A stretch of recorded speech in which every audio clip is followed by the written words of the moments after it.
ఆచి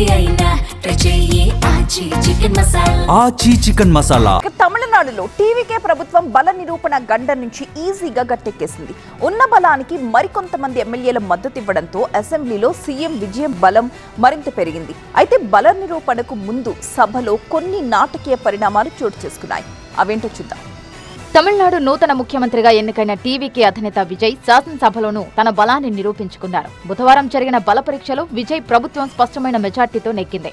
బల పరీక్షకు సంబంధించి ఈ ఉదయం విజయ్ సభలో తీర్మానం ప్రవేశపెట్టారు. దీనిపై చర్చ చేపట్టిన అనంతరం స్పీకర్ ఓటింగ్ నిర్వహించారు. అయితే ఈ తంతు మొత్తం సాధారణ ఓటింగ్ మాదిరిగా కాకుండా ఒక్కో సభ్యుడి పేరు పిలుస్తూ ఎమ్మెల్యేల సమ్మతిని సభాపతి నమోదు చేసుకున్నారు. ఇలా మొత్తం 144 మంది సభ్యులు విజయ్కు మద్దతు ఇవ్వగా 22 మంది వ్యతిరేకించారు. డీఎంకే సభ నుంచి వాకౌట్ చేయగా బీజేపీ తటస్థంగా ఉండిపోయింది. 108 సీట్లతో నెగ్గిన Vijay TVK party magic figure కు 11 సీట్ల దూరంలో ఆగిపోయింది. 107కు 11 చాలనుకుంటే ఇప్పుడు ఏకంగా 144 ఓట్లు పడ్డాయి.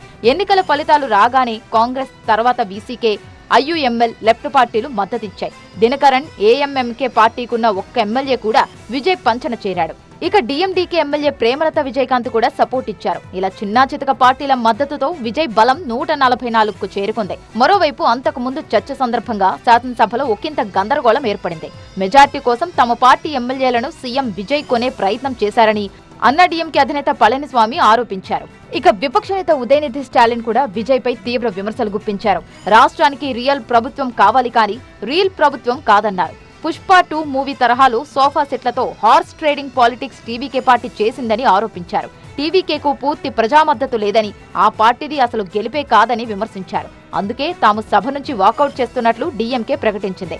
చివర్లో సీఎం విజయ్ విపక్షాల విమర్శలకు సమాధానమిచ్చారు. తమ ప్రభుత్వానికి ప్రజలు పూర్తి మద్దతు ఉందని, తాము ఎమ్మెల్యేలను కొనే ప్రయత్నం చేయలేదన్నారు విజయ్. తమ ప్రభుత్వం 5 ఏళ్ల పాటు ఉంటుందని, లౌకిక విధానాన్ని అవలంబిస్తూ పాలన సాగిస్తామన్నారు సీఎం విజయ్.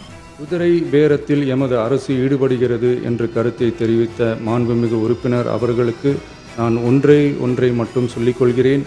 இந்த அரசு குதிரை வேகத்தில் செயல்படுகிற அரசே தவிர